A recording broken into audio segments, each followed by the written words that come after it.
Radio Ocote Podcast. Historias reales de Mesoamérica.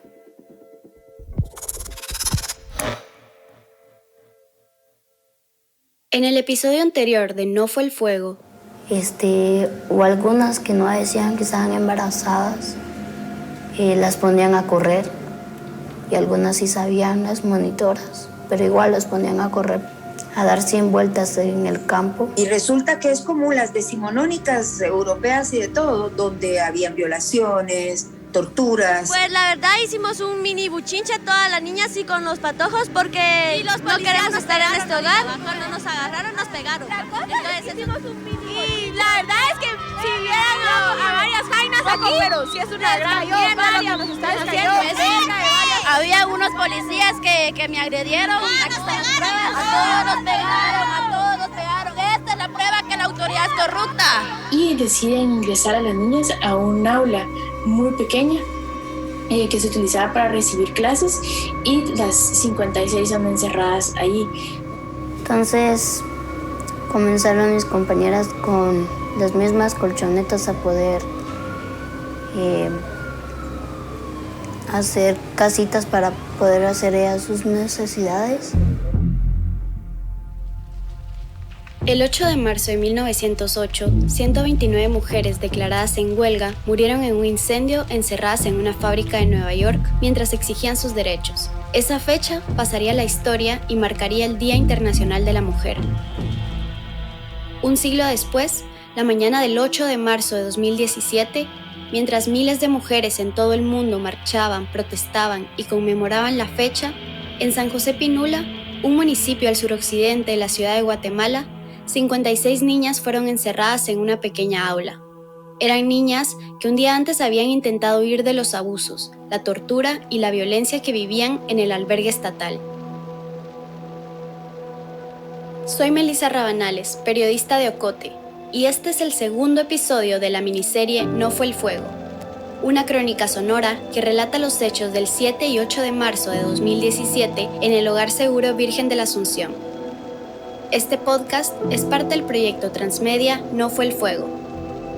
Si aún no has escuchado el primer episodio de esta serie, puedes hacerlo en nofuelfuego.agenciaocote.com o en tu plataforma de audio favorita.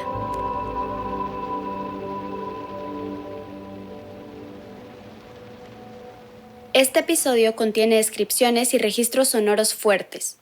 Te recomendamos discreción. Era miércoles, 8 de la mañana, un día soleado. El Hogar Seguro Virgen de la Asunción, un albergue estatal de Guatemala para niños, niñas y adolescentes en situación de vulnerabilidad, aún tenía huellas del intento de fuga del día anterior.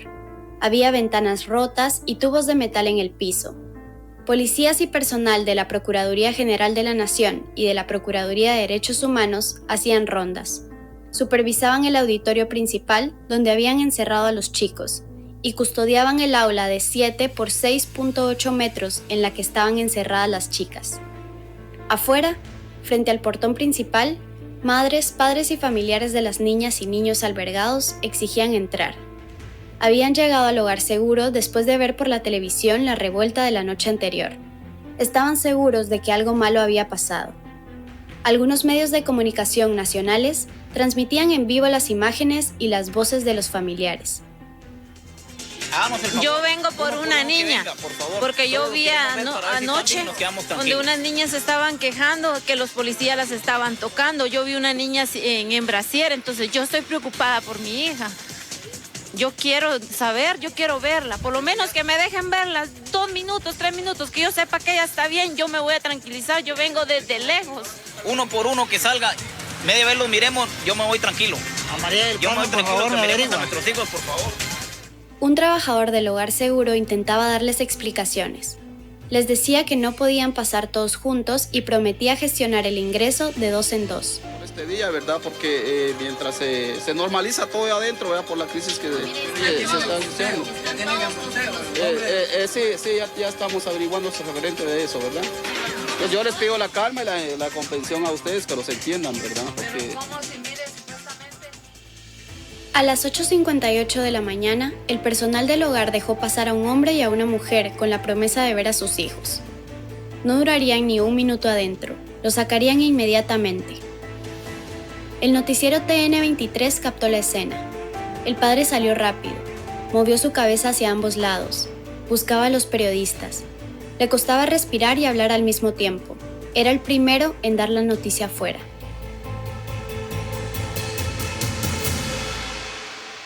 Tenemos información, ya se tiene alguna información. Volvieron a sacar porque allá adentro hay un incendio ahorita, están encendiendo allá adentro. Se están incendiando allá adentro. Nos tienen que dejar entrar, por favor. Déjenos entrar, por favor, porque hay un incendio. Mientras los familiares exigían explicaciones y gritaban que los dejaran entrar frente al portón, adentro el infierno ya se había desatado. En la madrugada de ese día, 56 niñas y adolescentes entre 13 y 17 años que habían participado en la revuelta fueron encerradas con candado en un aula que solo tenía la capacidad para la mitad de ellas si hubiesen estado sentadas en los escritorios. Si el lugar se usara como dormitorio, cabrían nada más 11 personas. Estaban encerradas 56. Una de ellas era una adolescente que el día anterior, durante la fuga, sufrió una luxación en la cadera después de caer de uno de los techos del hogar. Escuchaste su voz en el primer episodio de esta serie. Omitimos su nombre y el de las demás sobrevivientes entrevistadas previamente por su seguridad. Steph Arreaga, del colectivo 8 Tijacs, una organización que se formó a partir del 8 de marzo del 2017 por voluntarias que han acompañado durante los últimos 4 años a las sobrevivientes y sus familiares, asegura que el hospital al que le llevaron tras la caída había recomendado que la adolescente se quedara internada para monitorear su recuperación. Pero dice Steph que el personal del hogar seguro decidió sacarla el 7 de marzo en la noche y regresarla al albergue. La encerraron también en el aula.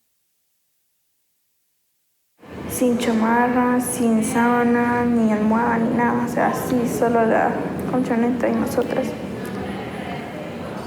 Ya tipo esa hora de la noche había demasiado frío porque es una montaña. La cosa es que yo tenía una camisa de tirantes negra, el pantalón negro pero roto. Hacía demasiado frío, o sea, todas tenían que quedarse abrazadas. Al segundo día amanecimos, yo fui una de las primeras que amaneció. Según Steph Arreaga, la adolescente que acabas de escuchar no fue la única a la que sacaron del hospital. El colectivo 8 Tijacs se enteraría después que otra niña que también se había lastimado durante la revuelta fue retirada del hospital y devuelta al hogar la noche del 7 de marzo, donde también la encerrarían en el aula. Una de las sobrevivientes recuerda que esa madrugada algunas policías que custodiaban la puerta bromeaban con que no las dejarían salir. Hicieron comentarios de que la llave se perdió, de que la llave se extravió, de que no sabían dónde estaban las llaves y así sucesivamente. Pues nada, solo dijeron que los durmiéramos y ahí quedó.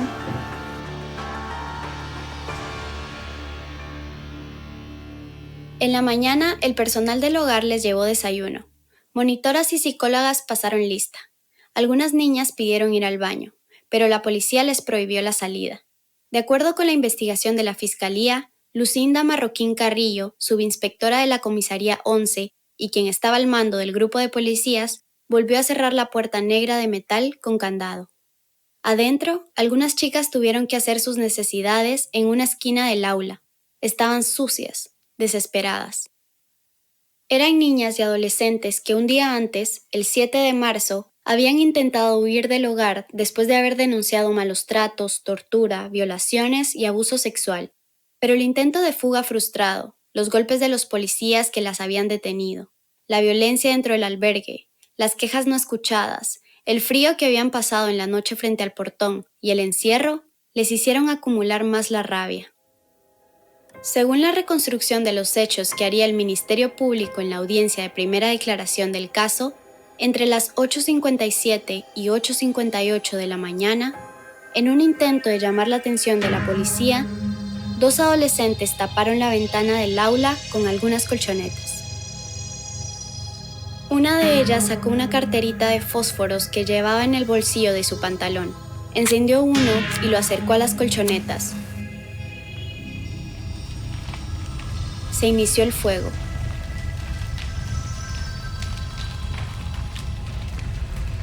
Así recuerdan 2 de las sobrevivientes el inicio del incendio. O sea, yo estaba de espaldas porque el incendio empezó atrás mía. Y de repente todas salieron gritando, corriendo. Y volteé a ver qué era. Cuando miré que era un pequeño fuego, no me preocupé, pero de repente se agrandó así demasiado rápido.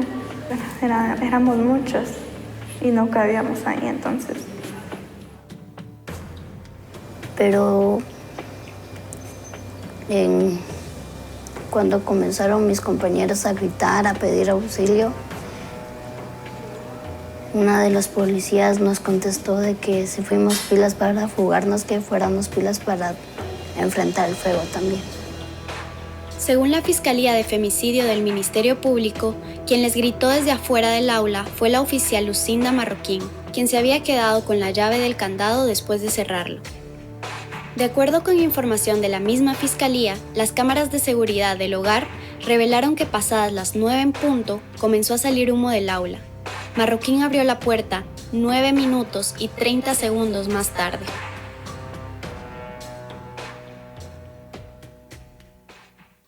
Así lo explica Jody García, periodista que durante los últimos 4 años ha seguido el caso judicial del Hogar Seguro, que se abrió después del incendio. Ella también forma parte del especial de Ocote, No fue el fuego. Días después del incendio, Jody estaría en esa audiencia de primera declaración de los primeros acusados, quien entonces era secretario de Bienestar Social de la Presidencia, Carlos Rodas, la subsecretaria de Protección de la Niñez, Anaí Keller, y el director del Hogar Seguro Virgen de la Asunción, Santos Torres. En esta audiencia, el Ministerio Público presentó los indicios para aclarar las responsabilidades. A través de las cámaras de seguridad se puede ver que alrededor de las 9:03 de la mañana empieza a salir un humo de fuego de esta habitación. Y luego, según la investigación y peritajes de incendios que presentó el Ministerio Público, el incendio duró alrededor de 9.5 minutos y alcanzó una temperatura superior a los 300 grados centígrados y expuso a las niñas a gases letales. 9 minutos y medio en los que las niñas no pudieron salir del aula y las llamas las alcanzaron. Es algo menos del tiempo que llevas escuchando este episodio. En una entrevista que daría 2 años más tarde a las documentalistas Mónica Weiss y Victoria Buloasis, una de las sobrevivientes recordaría cómo vivió esos minutos que le parecieron eternos. Los gritos de las compañeras que, pegadas a la puerta, la golpeaban con las 2 manos y la pateaban para que les abrieran. Recuerda su propia desesperación. Nos quedamos acorraladas a una esquina, mientras el fuego se agrandaba y en un par de minutos salió lo que es el humo negro y ahí ya no se miró nada. Y solo se sentía lo que era el vapor caliente y el humo que ardía cuando lo respiraba. Yo solo esperé a quemarme porque era demasiado grande, nada se podía hacer. Muy grande, el fuego era demasiado grande. No encontrabas la manera de pensar. No podías respirar. Nada más que escuchar los gritos. Y los gritos y los gritos, el calor, el humo, el miedo, la desesperación. Solo podías pensar en voy a morir. Y nada más que resignarse. Según la misma investigación del Ministerio Público, el incendio provoca que dentro del aula quede menos del 21% del oxígeno necesario para vivir. Unas niñas mueren sofocadas antes de ser alcanzadas por el fuego. Otras se queman casi de inmediato. Los gritos siguen.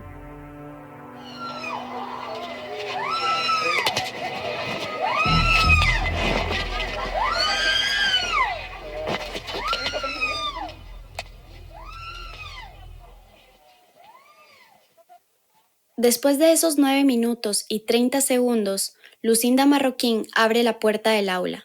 Las que están más cerca salen como pueden.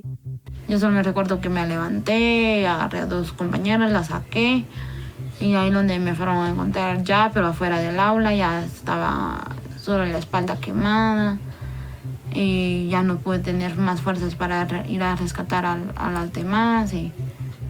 Los policías, el personal del albergue y los monitores entran para socorrer a las niñas. Los extintores del hogar no funcionan, así que el personal corre a buscar contenedores de plástico que llenan con agua para apagar el fuego. Otros los vierten encima de las chicas quemadas. También mojan sábanas, envuelven a las adolescentes en ellas y las sacan del aula. Pues yo me pude salvar porque me acordé de todo lo malo que había hecho. No sé cómo le hice, pero me puse a orar también. Al momento que me puse a orar, fue donde vi a un ángel, de donde la esquina de donde yo había dormido, señalándome la puerta. No pensé en nadie, solo vi la puerta abierta y decidí salir. No sé cómo le hice tampoco, pero me pude poner boca abajo. Vi a los policías grabando la puerta como si nada. Me levanté, caminé, luego llegué y me senté en una banca a pedir ayuda. Y al momento llegaron cocineros a tirarme agua y el agua para mí fue alcohol. Luego me llevaron, me pusieron en una sábana con agua. En medio del estupor, las que salen empiezan a sentir los efectos del fuego y el humo. A mitad del camino me aguadé o me desmayé, no sé, pero cuando sentí ya me llevaban arrastrada. Me tiraron 2 botes de agua llenos. Sentía que me ahogaba porque me querían tirar otro bote, pero yo no quise porque me ahogaba y con tanto humo era casi difícil respirar. Después nos llevaron a donde hacíamos las llamadas para llamar a nuestros familiares y me dejaron ahí tirada. En el auditorio donde habían pasado la noche, los chicos de San Gabriel escuchan los gritos de sus compañeras y el caos fuera del aula. Algunos salen a ver qué pasa. El audio que escucharás ahora proviene de un video grabado por uno de los monitores dentro del hogar que pidió que no se revele su nombre. En él se escucha a los jóvenes al enterarse del incendio. Se les escucha correr por los techos de los módulos del hogar para intentar llegar al lugar donde estaban los cuerpos quemados de las niñas. ¿Vamos para abajo, Bran? Sí, hombre, tranquilo, hombre. Nosotros ayudamos como pudimos, vamos. Daniel, vamos para abajo, papá. Yo sé que se puede. Van a hacer paro, Macate. Vamos para abajo. Las chivas, hombre, a hacer paro, pana. No nos quiten tiempo, pues, porque queremos ayudar a aquellas.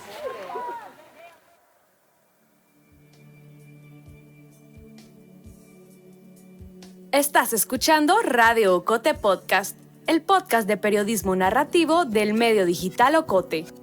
Síguenos en las redes sociales y en tu plataforma de audio favorita para enterarte del lanzamiento de cada nuevo episodio y de los demás contenidos de Ocote. Te invitamos también a La Fogata, el círculo de oyentes de Radio Ocote Podcast. Una vez al mes, nos reunimos para escuchar el estreno de un episodio y hablar con sus protagonistas. Búscanos en Facebook como La Fogata.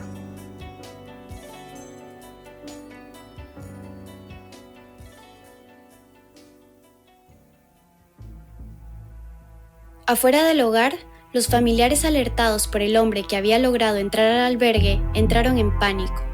Los funcionarios del hogar seguro seguían sin abrir las puertas.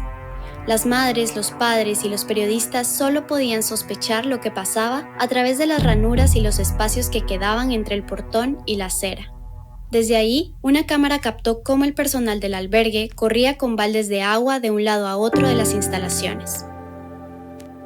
Este momento no se ha hecho presente ningún tipo de cuerpo de socorro. Lo que podemos observar en este lugar es hay fuerte movimiento en el interior y se logran escuchar incluso hasta acá afuera los gritos de las niñas. En estos momentos, señora, ¿usted logra escuchar?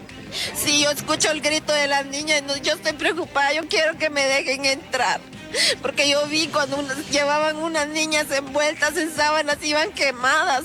Ustedes pueden observar en estos momentos cómo el personal y también elementos de la Policía Nacional Civil están sacando a las personas y también están sacando pertenencias. En un momento de la transmisión en vivo del medio TN23, se ve llegar a la que, según el reportero, era la primera ambulancia que se presentaba. El personal del hogar abrió el portón y le dejaron entrar. Días más tarde, en una citación en el Congreso de la República con las comisiones del Menor y de Transparencia, el mayor de los bomberos voluntarios, Edgar Augusto Ramírez, diría que ese 8 de marzo los bomberos no habían podido entrar inmediatamente, que el personal del hogar los había hecho esperar cerca de 40 minutos.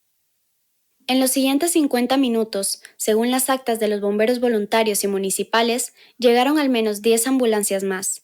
Algunas adolescentes yacían fuera del aula, gritaban. Todas las demás niñas que habían sacado de principio estaban gritando. Y yo solo sé que trataba de moverme, pero no podía, no aguantaba ni mi mano. Después escuché que una monitora estaba diciendo al bombero que las que no se movían eran porque estaban muertas. Entonces, no sé ni cómo le hice, pero me senté así. La verdad que no sé cómo le hice. Y me senté y el bombero me miró. Y solo sé que él dijo que ella estaba viva y me cargaron. Me subieron a la ambulancia con 3 o 4 patojas más. Y a mitad de camino me desmayé. Y de ella no recuerdo nada. Cuando los bomberos llegaron, 19 niñas ya habían muerto. Estaban totalmente quemadas. Después, iniciaron el traslado de las que seguían con vida a hospitales públicos en la capital de Guatemala. Como no había suficientes ambulancias, en algunas llevaban a varias niñas. Las que tenían heridas más graves iban en camillas, otras sentadas. Carolina Escobar, directora de la Alianza, una organización no gubernamental que acoge a niñas y adolescentes sobrevivientes de trata y violencia sexual, se enteró de la noticia por una llamada de uno de los trabajadores del hogar con quien tenía comunicación. No lo pensó mucho, en ese momento no sabía muy bien a qué iría, pero sabía que tenía que llegar al lugar seguro. Dejó la Alianza, tomó su carro y manejó por casi 26 kilómetros, unos 50 minutos, mientras imaginaba lo peor. Temía encontrar caras y cuerpos conocidos de algunas de las niñas que habían estado albergadas en su institución. Temía no reconocerlas. En medio del caos, encontró algunas personas que trabajaban en el hogar seguro y que la conocían por su trabajo con la niñez y adolescencia. La dejaron entrar. Era como una nadie, como una fantasma en ese lugar, porque nadie me esperaba. Me conocían, pero no estaba cada quien en lo suyo, entonces nadie me miraba, por lo cual me pude desplazar de cierta manera bastante sola de adentro. Carolina describe el lugar repleto de bomberos que entraban y salían, de policías que gritaban y pedían más baldes de agua. Se escuchaban también los gritos de dolor de las adolescentes. Carolina no se pudo acercar mucho al aula, así que decidió ir hacia los demás módulos para verificar que los otros 550 niños y niñas que registraba entonces la institución se encontraran bien. Mientras caminaba, se encontró con una niña conocida que no había estado encerrada en el aula. Ahí fue una de las sales, le hice hasta el fondo y entonces me acuerdo perfectamente que había estado con nosotros en la Alianza y corre y me abraza y se pone a llorar y nos sentamos en la orilla de un módulo y me comienza a contar cómo oían los gritos y cómo habían sentido tanta angustia y que no las dejaban salir. Y entonces nos quedamos ahí fácil una media hora con ella en lo que la de PDH seguía preguntando adentro de las cabañas cómo había sido, qué habían oído. Carolina supo que tenía que documentar lo que pasaba dentro del albergue. Mientras los medios de comunicación esperaban afuera, ella consolaba a algunas adolescentes, trataba de encontrar caras conocidas y tomaba fotos del lugar. Luego fue al auditorio donde estaban los niños y adolescentes de San Gabriel. Que todavía tenía un olor a pipí horrible, porque como no habían podido salir al baño, y unos estaban acostados en el suelo, boca arriba, un par de chiquitos, me acuerdo que para mí eran muy chiquitos, la verdad, y estaban como atontados.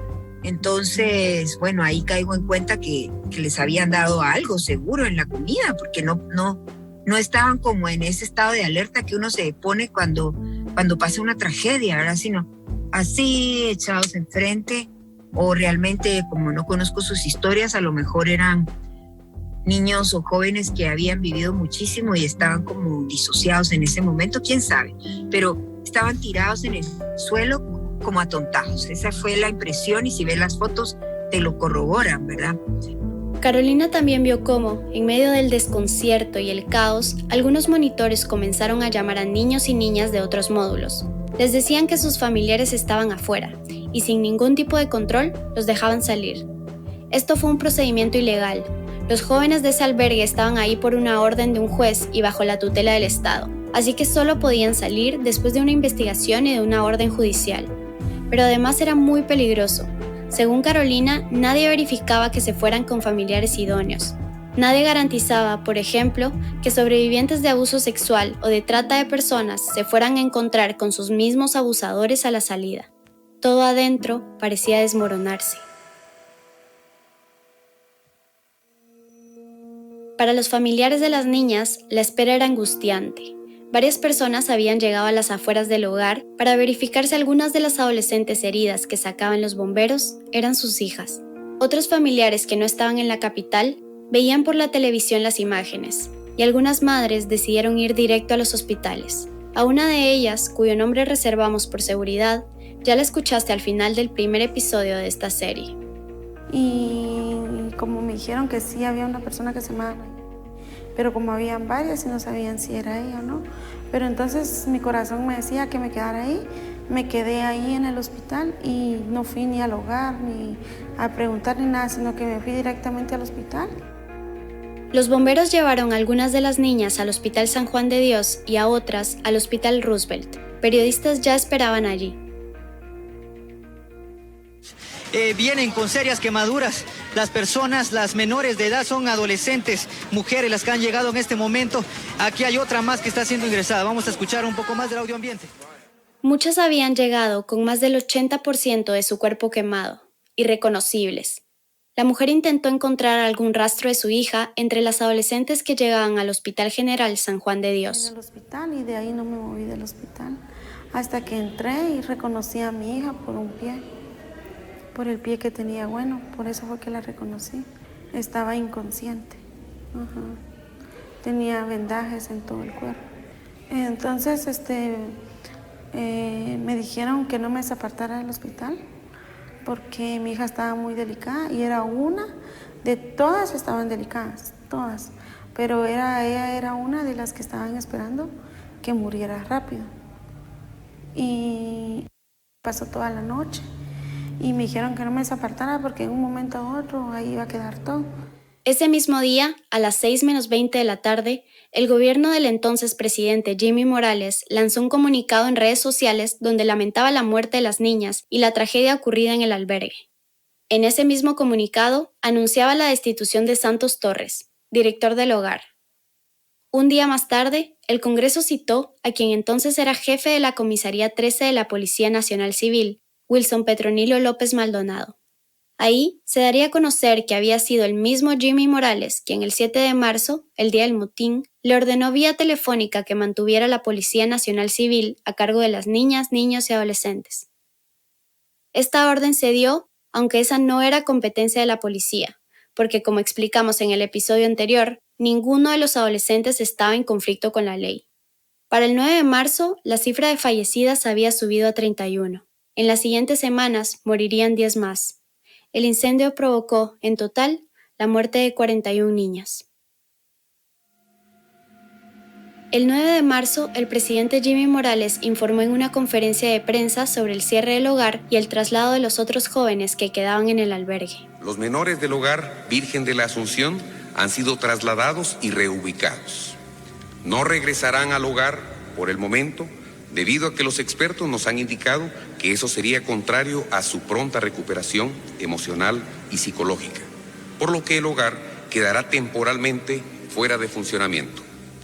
Se ha coordinado con el organismo judicial y con la PGN la instalación de juzgados móviles que han permitido, en un plazo de 24 horas, reunificar a más de 70 niños con sus familias. Días más tarde, ante las denuncias de algunos diputados que le responsabilizaban de la tragedia, Jimmy Morales dijo en otra conferencia que no podían culparle, que se trataba de un problema de otras instituciones. Algunas de las niñas que sobrevivieron fueron trasladadas de emergencia a hospitales en Estados Unidos.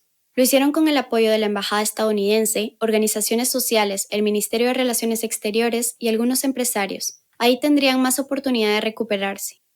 Mientras tanto, en Guatemala, los familiares de las 41 fallecidas intentaban identificar los cuerpos quemados de sus hijas. Tuvieron que hacerlo sin apoyo del gobierno. Organizaciones sociales, ciudadanas y ciudadanos voluntarios fueron quienes los acompañaron en los que posiblemente fueron los momentos más duros de sus vidas. Vas a escuchar ahora a Mayra Jiménez, de 8 Tijacs, en una entrevista en 2019. La gente por alguna razón nos pedía que las acompañáramos a hacer el reconocimiento forense de sus hijas. Y yo a la primera persona que me lo pidió le dije, con mucho gusto, está bien. Yo no sabía qué me estaba metiendo. Y dije que estaba bien. Yo nunca había visto un cadáver y nunca había visto una niña muerta y menos estaba preparada para verla en la forma que la vi. Mayra recuerda entrar a la morgue y ver cuerpos calcinados, algunas del tórax para abajo, otras del tórax para arriba. De otras, solo podían distinguirse las plantas de los pies. Fueron a las oficinas del Instituto Nacional de Ciencias Forenses. Porque nos llevamos a la mamá, por ejemplo, y le decíamos, va, lo más entero que tiene, lo que se puede ver mejor son los dedos de los pies. Entonces vamos a pensar en cómo eran sus dedos cuando era chiquita. Es decir, yo me la llevaba a una esquina. Eso no lo iba a hacer el de la morgue. Ni había tampoco un psicólogo o una psicóloga para hacer eso. Lo teníamos que hacer nosotros y nadie nos lo enseñó. La mamá la reconocía y yo no tenía que ver a través del vidrio a la niña, porque ¿para qué?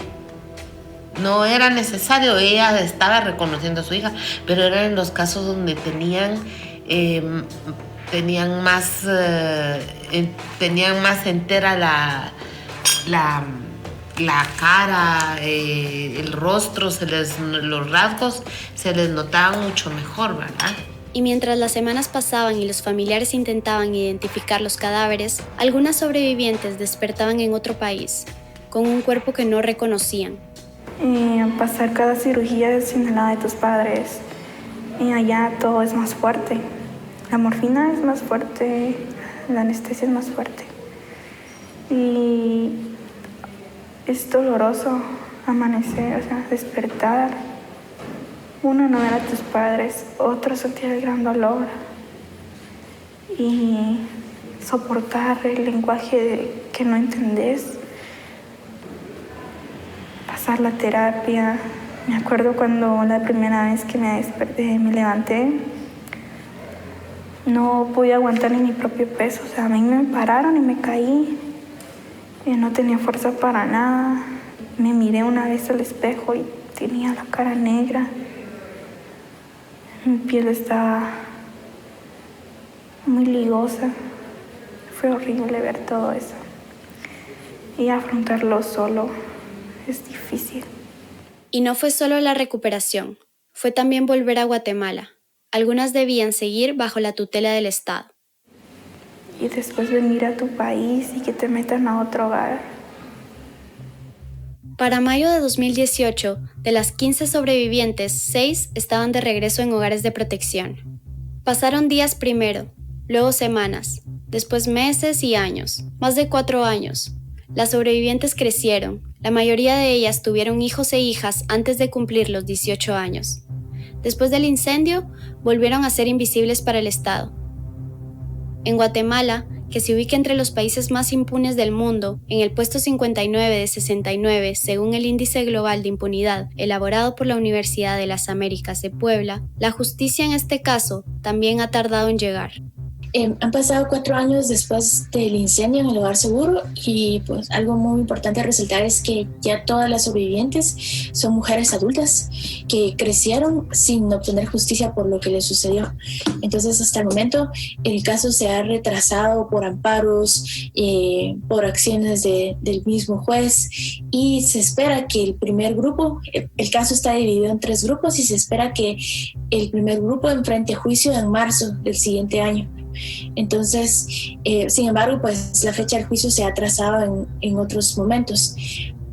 Durante estos últimos 4 años se procesó a 11 funcionarios públicos. Muchos de ellos demostraron que no estaban capacitados para su cargo. Los primeros acusados fueron Carlos Rodas, exsecretario de Bienestar Social de la Presidencia, Anaí Keller Zavala, exsubsecretaria de Protección y Acogimiento de la Niñez y Adolescencia de la SBS, y Santos Torres, quien era director del hogar. Rodas y Keller eran los responsables de todos los hogares de protección del Estado. Torres estaba a cargo del Hogar Seguro. Algo que se ha cuestionado durante el proceso es que los 3 no llenaban el perfil para ocupar esos puestos. No tenían la experiencia necesaria. Por ejemplo, antes de asumir como subsecretaria de Protección, Keller había sido productora y presentadora de canales de televisión durante 30 años, canales donde había saltado a la fama el comediante Jimmy Morales, que después se convertiría en presidente de la República. Santos Torres, el director del Hogar Seguro, solo tenía experiencia en la Policía Nacional Civil. Había sido agente y con los años ascendió de rango hasta ser subdirector general de la PNC. Los demás acusados en el caso son Brenda Yulisa Chamán Pacay, ex jefa del Departamento de Protección Especial contra el Maltrato en todas sus formas. Gloria Patricia Castro Gutiérrez, exdefensora de la Niñez y Adolescencia de la PDH. Harold Augusto Flores Valenzuela, quien hoy todavía es jefe de la Procuraduría de Menores de la PGN. Lucinda Eva Marina Marroquín Carrillo, la subinspectora a la que se acusa de no haber abierto a tiempo el aula. Luis Armando Pérez Borja, ex jefe de operaciones de la Comisaría 13. Rocío Albani Murillo Martínez, la jueza que el 7 de marzo no se presentó para practicar la exhibición personal de los adolescentes durante la captura de la policía. Cruci Flor de María López Pérez, exmonitora del Centro Juvenil de Privación de Libertad para Mujeres Gorriones. Y Ofelia María Pérez Campos, quien entonces era coordinadora del área de Mi Hogar. Como explicaba Jody antes, ninguno ha sido juzgado. La fecha para el primer juicio contra Rodas, Keller y Torres está prevista para el 29 de marzo de 2022.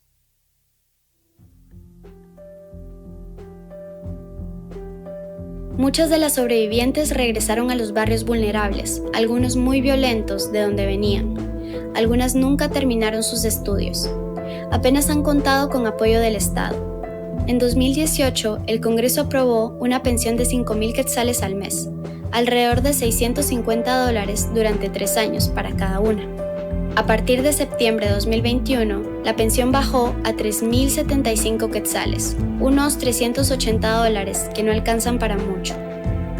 Para recibirlos, a las jóvenes les piden llenar formularios, presentar facturas de los gastos, viajar cada mes desde los departamentos donde viven hacia la capital.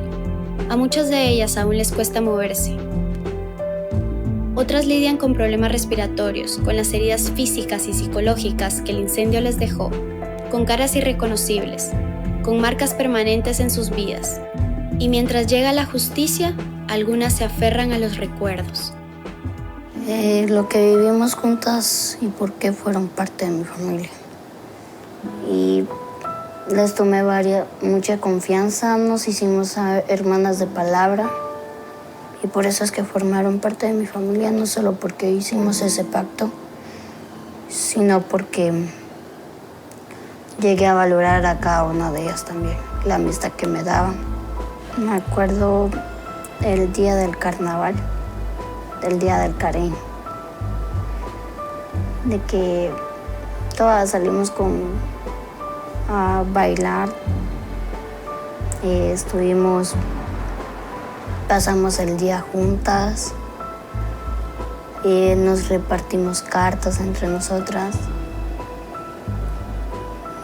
y es el único día bonito para mí.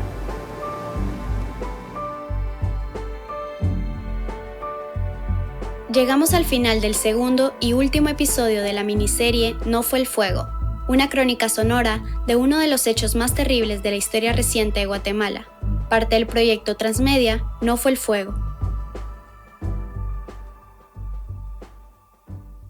Esta historia no termina aquí, aún falta mucho por relatar. Si deseas conocer más sobre lo que pasó antes, durante y después del 8 de marzo de 2017 sobre las niñas que murieron y las sobrevivientes, puedes explorar el especial Transmedia nofuelfuego.agenciaocote.com. Ahí encontrarás cobertura, investigación y memoria.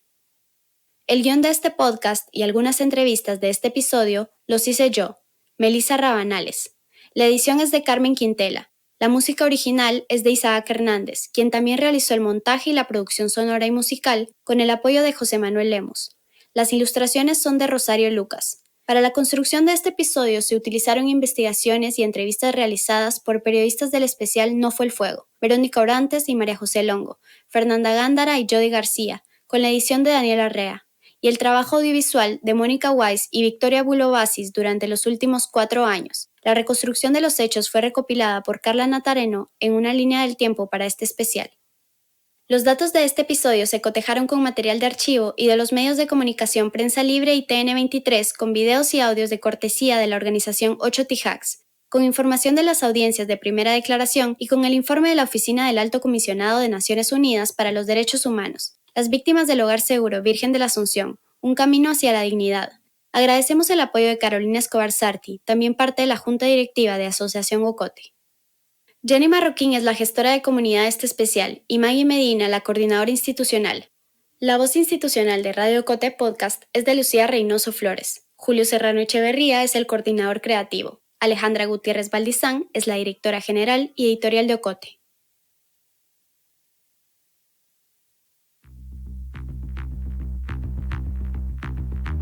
Este episodio de Radio Ocote Podcast es parte de No fue el fuego, el especial Transmedia de Ocote en el que profundizamos en el caso del Hogar Seguro Virgen de la Asunción.